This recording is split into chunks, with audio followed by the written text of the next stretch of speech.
Hai semua, kembali lagi di channel YouTube Bidan Isna. Di video kali ini kita akan bahas persalinan macet. Simak terus videonya, jangan lupa untuk klik tombol subscribe, aktifkan juga loncengnya agar kamu gak ketinggalan video terbaru dari aku. Terima kasih. Persalinan dibagi menjadi 4 fase atau sering disebut juga dengan kala. Kala 1 yaitu fase pembukaan, dari pembukaan 1 hingga pembukaan 10. Kala 2 itu proses pengeluaran bayi, yaitu ketika pembukaannya sudah lengkap, pembukaan sudah 10 sampai bayi lahir. Kala 3 yaitu proses pengeluaran plasenta. Setelah bayi lahir, maka plasenta akan keluar. Kemudian kala 4 itu setelah plasenta lahir hingga 2 jam pasca persalinan. Persalinan macet ini bisa terjadi pada saat kala 1 dan juga pada saat kala 2. Pada saat kala 1 fase pembukaan bisa saja terjadi macet di situ. Pembukaannya nggak nambah-nambah. Nah, dalam bahasa medisnya sering disebut dengan kala 1 memanjang. Dan pada saat kala 2 bisa juga terjadi macet. Nah, dalam bahasa medisnya sering disebut dengan kala 2 tak maju. Untuk anak pertama, kala 2 dibatasi selama 2 jam. Jadi ibunya itu batas waktu setelah dipimpin persalinan, dipimpin mengejan itu 2 jam. Dan untuk anak kedua itu batas maksimalnya dipimpin persalinan selama 1 jam. Penyebab persalinan macet ini bisa berbagai macam faktor. Kita kenal dengan 4P. P yang pertama itu power. Power artinya kekuatan ibu.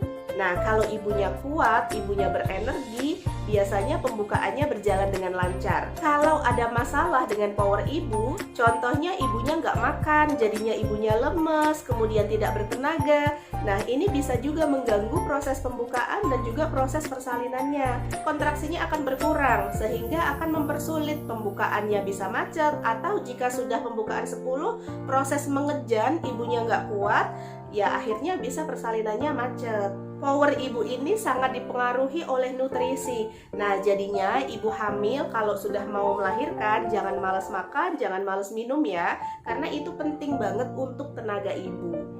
P yang kedua itu passage atau jalan lahirnya. Nah, jalan lahir di sini berkaitan sama bentuk panggul ibu.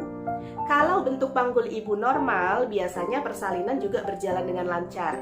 Tapi kalau panggul ibunya sempit atau bentuk panggulnya yang nggak normal seperti ini ya, ada bentuk panggul yang lonjong, ada bentuk panggul yang segitiga.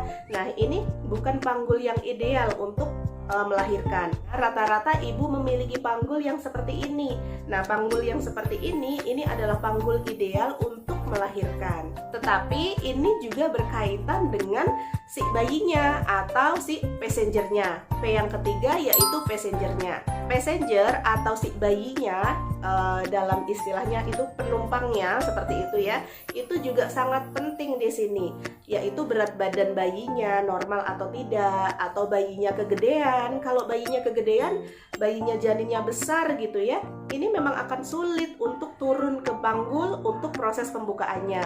Bisa saja terjadi distosia bahu, bisa juga terjadi persalinannya macet kayak gitu. Kemudian bisa juga kalau posisi janinnya itu tidak ideal. Idealnya posisi janin ketika akan melahirkan itu bagian belakang kepalanya, yang area bawah itu belakang kepalanya. Kalau posisi janinnya itu bukan belakang kepala, contohnya dia presentasi muka gitu ya, jadi mukanya duluan yang seperti ini juga bisa menyebabkan persalinannya macet, akan sulit keluar. Kemudian P selanjutnya yaitu psikologis.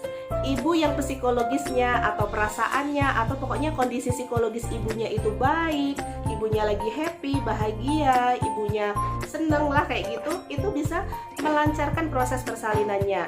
Karena psikologis ini berkaitan dengan hormon oksitoksin yang dikeluarkan.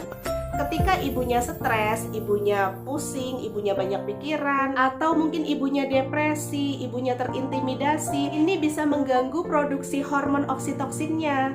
Padahal hormon oksitoksin ini sangat penting dalam persalinan karena fungsinya hormon oksitoksin itu untuk merangsang kontraksi uterus.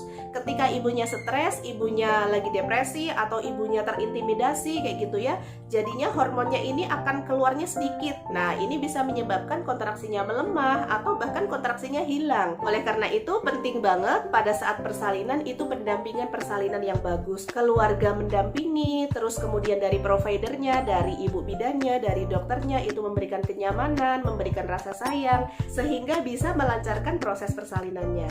Mungkin itu dulu yang bisa aku sampaikan. Terima kasih sudah tonton videonya. Jangan lupa untuk klik tombol subscribe ya. Aktifkan juga loncengnya agar kamu gak ketinggalan video terbaru dari aku. Terima kasih.